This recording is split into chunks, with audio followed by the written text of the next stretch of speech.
पप्पू को हटाया, अवैसी को पटाया और मुकेश सहनी को सटाया। ये बड़ा फैक्टर है लालू के साथ, और अति पिछड़ा को भी खुद को सटा लिया। तो एक बड़ी गोलबंदी है जातियों की, और ये इससे इंडिया टेंशन है। ईबीसी अगर पकड़ाया और साथ में एम और वाई रहा तो आप मान लीजिए कि बिहार में 20 सीटों पर लालू प्रसाद यादव बीजेपी को डैमेज, एनडीए को डैमेज कर देंगे। और उसी रणनीति पर काम चल रहा है। पप्पू यादव का टिकट काट, बीमा भारती को टिकट देगा, भानु समाज से आती है, मंडल है, साफ है यादव तो है ही मेरे साथ। पप्पू यादव कितना भी नाराज हो जाए, यादव हम ही को वोट देगा, लालू को पता है। लेकिन जो अति पिछड़ा है, खासकर भानु, ईबीसी प्लस सवर्ण plus Yadav plus Muslim plus अनुसूचित जाति और जनजाति को तो टिकट मिल ही रहा। अभी देखिए ना, सुपौल से जो रिजर्व सीट नहीं है, वहां से भी चर्चा है कि अनुसूचित जाति के व्यक्ति को टिकट मिलेगा। सुपौल की बात, तो एक बहुत बड़ा मास्टर प्लान बनाया गया है लालू यादव की तरफ से। नरेंद्र मोदी आज अगर दिल्ली की सत्ता पर काबिज है तो इसके पीछे कारण ना सवर्ण वोटर है, ना ओबीसी है और ना अनुसूचित जाति जनजाति। ईबीसी वोट बैंक पूरे देश का सबसे बड़ा वोट बैंक। अभी बिहार में जो जातीय जनगणना हुआ, तो रिपोर्ट पब्लिश हुआ 2 अक्टूबर को, वो क्या बताया? उसमें यही बात सामने आया कि बिहार की 1/3 आबादी अकेले ईबीसी है, अति पिछड़ा। हम गया और जमुई के बारे में नहीं बोले, लेकिन ये 2 सीट पर लालू यादव ने एक ऐसा पासा फेंक दिया है कोयरी का कि भुनियार राजपूत जो है वो, क्योंकि बहुलता ओबीसी और ईबीसी की है दोनों सीटों, लालू उसी को साधने में 3 सीट अपने कोटे से, झंझारपुर, मोतिहारी और गोपालगंज। आज अगर लालू प्रसाद यादव ने दिया मुकेश सहनी को, तो सिर्फ इसलिए दिया कि जो ईबीसी तबका है उसके बीच गुट में से कि आज आरजेडी जो है वो सिर्फ लालू यादव की पार्टी नहीं है, यादवों की पार्टी नहीं है, मुसलमानों की पार्टी नहीं है। वो पार्टी जो है वो अति पिछड़ों की पार्टी है। अब 2 कोयरी वोटर, 2 कोयरी प्रत्याशियों को टिकट देकर लालू यादव ने ऐसी संदमारी कर दी है, इसका कोई विकल्प बीजेपी के पास नहीं, कोई विकल्प नीतीश कुमार के पास नहीं। लालू ने क्लियर कर दिया। देखिए ना, औरंगाबाद सीट आप समझिए, राजपूतों का सीट, वहां से कोयरी लड़ रहा है। नवादा भूमिहारों का सीट है, वहां से कोयरी लड़ रहा है। दोस्तों, लोकसभा चुनाव की डुगडुगी बज चुकी है और हम लगातार चुनाव के मुद्दों पर बात कर रहे हैं, चुनावी माहौल पर बात कर रहे हैं। देखिए, आज हम लालू प्रसाद यादव पर बात करने के लिए बैठे हैं।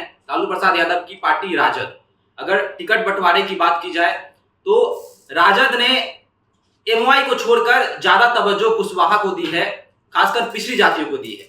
आखिर लालू प्रसाद यादव जो टिकट बांट रहे हैं, इसमें क्या समीकरण है, क्या सोच है, क्या तेजस्वी यादव की सोच है, या लालू प्रसाद यादव जो है खुद रणनीति बनाकर टिकट का बंटवारा कर रहे हैं? देखिए, लालू प्रसाद यादव पर बात करने के लिए हमारे साथ मेरे सहयोगी उदित तारण मौजूद हैं। लालू प्रसाद यादव, टिकट बंटवारे में काफी कुछ देखा जा रहा है। 2019 में जो टिकट बंटवारा हुआ था, इस बार कुछ इतर है, अलग है। क्या कुछ सोच है, क्या कुछ रणनीति है लालू प्रसाद यादव की? लालू प्रसाद यादव है कहाँ? क्या बैकडोर से सारा कुछ संभाल रहे हैं, या फिर तेजस्वी सामने है? क्या कुछ है लालू प्रसाद यादव की रणनीति? देखिए, लालू यादव आहिस्ता आहिस्ता धीरे धीरे समीकरण को सेट करने में लगे हुए हैं, और इसका झलक जो टिकट बंटवारा हो रहा है ना सुबह, उसमें स्पष्ट तौर से दिख रहा है कि कैसे जातीय गोलबंदी करने का प्रयास लालू प्रसाद यादव कर रहे हैं। पहले चरण में 2-3 सीटों की हम पहले चर्चा करते हैं। औरंगाबाद से कौन लड़ रहा है? अभय कुशवाहा लड़ रहा है, कोई जाति से। नवादा से कौन लड़ रहा है? महागठबंधन की तरफ से श्रवण कुशवाहा लड़ रहे हैं, कोई जाति से आते हैं।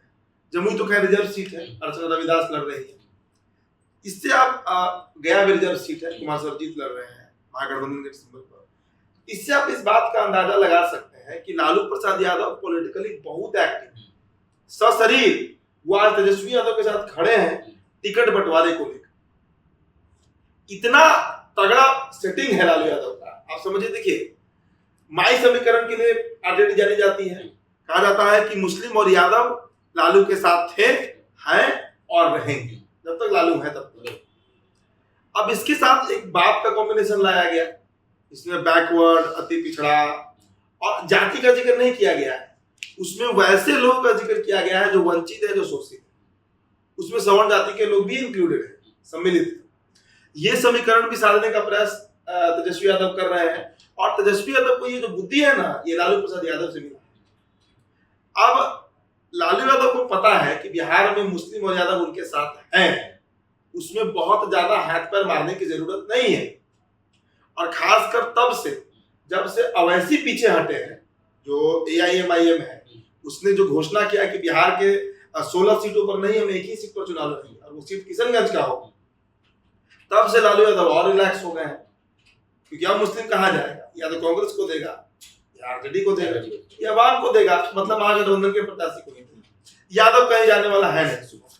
तो अब गुणागणित क्या बचा, अति पिछड़ा। देखिए अति पिछड़ा के बारे में एक बात हम बताते हैं, 2014 का लोकसभा चुनाव या 2019 का लोकसभा चुनाव, नरेंद्र मोदी आज अगर दिल्ली की सत्ता पर काबिज है तो इसके पीछे कारण ना सवर्ण वोटर है, ना ओबीसी है और ना अनुसूचित जाति जनजाति। ईबीसी वोट बैंक पूरे देश का सबसे बड़ा वोट बैंक। अभी बिहार में जो जातीय जनगणना हुआ, तो रिपोर्ट पब्लिश हुआ 2 अक्टूबर को, वो क्या बताया, उसमें यही बात सामने आया कि बिहार की 1/3 आबादी अकेले ईबीसी है, अति पिछड़ा है। 36% आबादी ईबीसी की है। उसको साधने में लालू जो है वो अब लगे हुए हैं। उसको अब देखिए ना, पूर्णिया से पप्पू यादव का टिकट काट बीमा भारती को टिकट देगा, धानुक समाज से आती है, मंडल है, साफ है कि यादव तो है ही मेरे साथ, पप्पू यादव कितना भी नाराज हो जाए यादव हम ही को वोट देगा, लालू को पता है। लेकिन जो अति पिछड़ा है और खासकर धानुक, आप पूर्णिया का बात कीजिए, मुंगेर का बात कीजिए, बेगूसराय का बात कीजिए, कटिहार का बात कीजिए, भागलपुर का बात कीजिए, यहाँ धानुक बड़ी संख्या में है। तो धानुक को भी रिप्रेजेंटेशन देना है, ये लालू प्रसाद यादव का प्लानिंग है। ईबीसी अगर पकड़ाया और साथ में एम और वाई रहा, तो आप मान लीजिए कि बिहार में 20 सीटों पर लालू प्रसाद यादव बीजेपी को डैमेज कर देंगे, एनडीए को डैमेज कर देंगे, और उसी रणनीति पर काम चल रहा है। अवैसी को हटा लिया गया है, अवैसी मान चुके हैं, पप्पू को हटा दिया गया है, यादव वोट लालू को ऐसे भी मिलेगा, और मुकेश सहनी को हटा लिया गया है। अब देखिए मुकेश सहनी भी अति पिछड़ा से ही आता है। हम अति पिछड़ा पर बार बार क्यों चर्चा कर रहे हैं, क्योंकि मुकेश सहनी की जो जाति है, तो कहते हैं कि बिहार में हमारा साथ 9% आबादी है, इसमें मल्ला हो गया, केवट हो गया, निषाद हो गया, बिंद हो गया, बेलदार हो गया, कई जातियां हैं, कई उपजातियां हैं। उसको साधने के लिए लालू यादव अपने कोटे से, देखिए 26 सीट पर ऑलरेडी लड़ रही है, अब 23 पर लड़ रही है, 3 सीट अपने कोटे से, झंझारपुर, मोतिहारी और गोपालगंज। आज अगर लालू प्रसाद यादव ने दिया मुकेश सहनी को, तो सिर्फ इसलिए दिया कि जो ईबीसी तबका है उसके पीछे गुड मैसेज है कि आज आरजेडी जो है वो सिर्फ लालू यादव की पार्टी नहीं है, यादवों की पार्टी नहीं है, मुसलमानों की पार्टी नहीं है, वो पार्टी जो है वो अति पिछड़ों की पार्टी है। इसके अलावा आप और गुणागणित समझिए, सवर्णों की चर्चा जरूरी हो जाती है। शिवानंद तिवारी तो थे ही, राहुल तिवारी शाहपुर से विधायक है, उनके बेटे मनोज झा भी हैं, राजपूत में जगदानंद सिंह, रघुवंश बाबू भी रहे हैं, आज सुधाकर सिंह को टिकट भी दिया गया। भूमिहार की कमी थी, वैशाली में मुन्ना शुक्ला को उतार दिया गया, और करिएगा इस बात को, ये लगभग तय है कि मुन्ना शुक्ला की पत्नी जो है वो लड़ रही है वैशाली, लगभग तय है। वीणा देवी वर्सेस मुन्ना शुक्ला की वाइफ ही होगा वैशाली। तो भूमिहारों को भी साधने का एक प्रयास किया जा रहा है। तो सवर्णों पर भी एक गोलबंदी जो है वो लागू करने का प्रयास कर रहे हैं। तो ईबीसी प्लस सवर्ण plus Yadav plus Muslim plus अनुसूचित जाति और जनजाति को तो टिकट मिल ही रहा है। अभी देखिए ना, सुपौल से जो रिजर्व सीट नहीं है, वहां से भी चर्चा है कि एक अनुसूचित जाति के व्यक्ति को टिकट मिल रहा है। सुपौल की मैं बात कर रहा हूँ। तो एक बहुत बड़ा मास्टर प्लान बनाया गया है लालू यादव की तरफ से, और उसमें कांग्रेस भी हिस्सेदार है, उसमें वाम भी हिस्सेदार है, और उसमें मुकेश सहनी भी हिस्सेदार है। देखिए एक रिजर्व सीट दी गई मुकेश सहनी को गोपाल, कहा जा रहा है कि वहां पर प्रत्याशी वही उतरेगा जो लालू यादव चाहेंगे।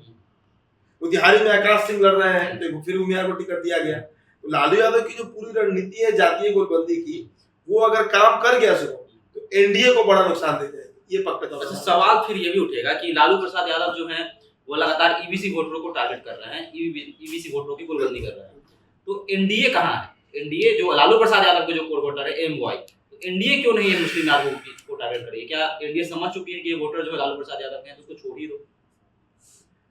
देखिए बीजेपी उम्मीदवारों की बात करें तो उम्मीदवारों देखिए बीजेपी, क्योंकि पहले चरण की हम चर्चा कर रहे हैं, तो 2 सीट पर कोई नहीं प्रत्याशी, श्रवण कुशवाहा नवादा से और अभय कुशवाहा औरंगाबाद से। अब इस बात को समझिए कि पिछले 2 सालों से कोयरी वोटर्स के लिए समरा चौधरी को बुला के किया गया, प्रदेश अध्यक्ष बना दिया गया, उपेंद्र कुशवाहा को कैसे भी अपने साथ रखा गया, लेकिन अब 2 कोयरी वोटर्स, 2 कोयरी प्रत्याशियों को टिकट देकर लालू यादव ने ऐसी सेंधमारी कर दी है, इसका कोई विकल्प बीजेपी के पास नहीं है, कोई विकल्प नीतीश कुमार के पास नहीं है। लालू ने क्लियर कर दिया। देखिए ना, औरंगाबाद सीट आप समझिए, राजपूतों का सीट है, वहां से कोयरी लड़ रहा है, नवादा भूमिहारों का सीट है, वहां से कोई नहीं लड़ रहा है। क्लियर कट मैसेज है। और दोनों सीट की अगर हम बात करें अति पिछड़ा वोटर्स का और ओबीसी का, तो वो अकेले कलेक्टिव करीब करीब 40% के आसपास ओबीसी प्लस ईबीसी। औरंगाबाद का बात कर लीजिए या आप नवादा का बात कर लीजिए, वो अगर एक साथ आकर सामूहिक रूप से वोट कर दे आरजेडी के प्रत्याशी को, चाहे नवादा में श्रवण अब हो, चाहे अभय कुशवाहा हो औरंगाबाद। सोचिए कि राजपूतों का अगर चित्तौड़गढ़ माना जाता है औरंगाबाद, वो तिरछी तोड़ देंगे लालू। पिछले बार उपेंद्र दांगी जो है वो सुशील सिंह सिद्धौम के प्रत्याशी थे, मात्र 70,000 वोटों से हारे थे, मात्र 70,000 वोट से हारे थे। मोदी का जब प्रचंड लहर था, इस बार वैसा लहर नहीं। औरंगाबाद में सुशील सिंह का सीट फंस गया। अब आइए आप नवादा में विवेक ठाकुर के खिलाफ वैसे ही बड़ा दुष्प्रचार है, बाहरी भगाओ हो रहा है, बाहरी प्रत्याशी वहां पे बीजेपी देते आई है, तब एनडीए देते आई है। अब आप बताइए कि अगर वहां पर श्रवण कुशवाहा के साथ ओबीसी और ईबीसी जुड़ गया, मुस्लिम प्लस यादव है ही, और यादव बाहुल्य सीट है नवादा, यादव बाहुल्य सीट है नवादा। सोचिए कि वहां पर कितना बड़ा कच्चा देने जा रहे हैं लालू प्रसाद यादव। एनडीए इसमें अब करेगी तो क्या करेगी, प्रत्याशी का नाम फाइनल हो चुके हैं। प्रयास है, मेहनत है, हो सकता है कि नरेंद्र मोदी का तिरस्कृत चल जाए। नरेंद्र मोदी फिर अगर प्रचार उस तरीके से हो गया, जनता इन्फ्लुएंस हो गए, तो ये हम नहीं करें कि दोनों सीट बीजेपी हारने जा रही है। परिस्थितियां बड़ी विकट है बीजेपी की, दोनों सीटों पर परिस्थितियां बड़ी विकट है। हम गया और जमुई के बारे में नहीं बोलेंगे, लेकिन ये 2 सीट पर लालू यादव ने एक ऐसा पासा फेंक दिया है कोयली का कि भूमिहार और राजपूत जो है वो फंस चुके हैं, क्योंकि बाहुलता ओबीसी और ईबीसी की है इन दोनों सीटों पर, और लालू उसी को साधने में लगे। चलिए, तो लालू प्रसाद यादव जो है वह लगातार कोई एक बताओ जोड़ना चाहूंगा। देखिए, अवैसी के पीछे हटने से समझिए कि एक जड़ी बूटी जो संजीवनी होता है ना, वो लालू प्रसाद यादव को मिल गया है। आप खुद बताइए शुभम, 11 सीट पर पहले अवैसी अनाउंस करते हैं कि बिहार में हम लड़ेंगे, फिर वो 16 हो जाता है, इसमें शिवहर भी आ जाता है, कई सीट आ जाता है उसमें। पूरा सीमांचल कोसी मुस्लिम बहुल इलाका है, हर लोकसभा सीट पर 25% कम से कम मुस्लिम है। किशनगंज में 75% है, पूर्णिया में 40% है, अररिया में 44% है। इस तरह आंकड़े हैं मुसलमान वोटर का। उसमें अगर अवैसी लड़ जाते हैं तो कितना बड़ा नुकसान आरजेडी को होता। हर सीट पे अगर 50,000 से 1 लाख मुसलमान वोट कर जाता है तो वो किसको नुकसान होता? वो बीजेपी को नहीं, वो महागठबंधन को नुकसान होता। और अब वो नुकसान कंपनसेट हो चुका है। इसीलिए मैंने कहा कि पप्पू को हटाया, अवैसी को पटाया और मुकेश सहनी को सटाया। ये बड़ा फैक्टर है लालू के साथ, और अति पिछड़ा को भी खुद में सटा लिया। तो एक बड़ी गोलबंदी है जातियों की, और ये इससे एनडीए टेंशन है, बीजेपी टेंशन। चलिए, तो बहुत बड़ी गोलबंदी है। पप्पू यादव को साइड कर दिया गया और मुकेश सहनी और ओवैसी को जो है खुद में शामिल कर लिया गया है। और अब तो ईबीसी वोट बैंक पर भी जो है लालू प्रसाद यादव जो है वह उनकी नजर है। तो खासकर लालू प्रसाद यादव की जो रणनीति है वह कहीं ना कहीं कारगर साबित हो रही है, और जो उनकी गोलबंदी है वह कहीं ना कहीं जातियों पर असर देगा। कहा भी जाता है कि कुशवाहा जाति जो होता है वो अपनी जाति देखकर ही वोट करते हैं, ऐसा माना भी जाता है। तो देखने वाली बात होगी कि औरंगाबाद सीट हो या फिर नवादा सीट हो, सारी जगहों से जो है कुशवाहा जातियों को ही उम्मीदवार बनाया गया है। तो यह कितना इम्पैक्ट होगा, कितना यह कारगर लालू प्रसाद यादव के लिए साबित होगा, यह आगे आपको देखने को मिलेगा। तो आपकी क्या राय है? क्या कुशवाहा जाति लालू प्रसाद यादव के साथ है या फिर एनडीए के साथ है? आप भी हमारे साथ साझा कर सकते हैं। धन्यवाद।